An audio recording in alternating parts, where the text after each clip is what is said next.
तर तिकडे कल्याण डोंबिवलीला पावसानं अक्षरशः झोडपून काढले। पावसामुळे उल्हास नदी तसेच कल्याण खाडीच्या पाण्याच्या पातळीत देखील वाढ झाली।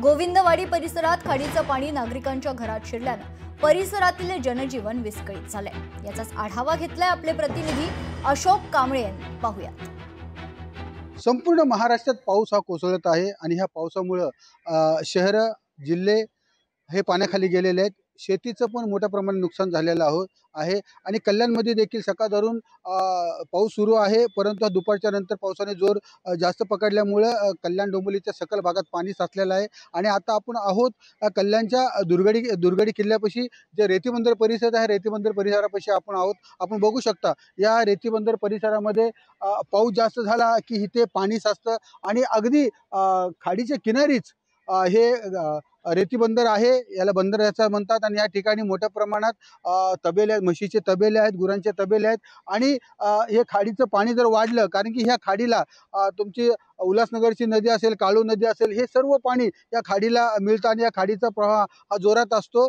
आणि या खाडीला जर पाणी वाढलं तर ह्या खाडीचं पाणी हे रेतीबंदर हा परिसर आहे जिथे लोक राहतात त्या नागरिक वस्तीमध्ये शिरतं आणि जे तबेले वगैरे आहेत त्या तबेल्यामध्ये मोठ्या प्रमाणात पाणी शिरतं। हा जो परिसर आहे हा परिसर पूर्ण जन्म झालेला आहे आणि अजून जरी पाऊस मोठ्या प्रमाणात पडला, त्या नदीला पाणी जर वाढलं तर पूर्णपैकी ह्या घरांमध्ये तबेल्यांमध्ये पाणी शिरतंय।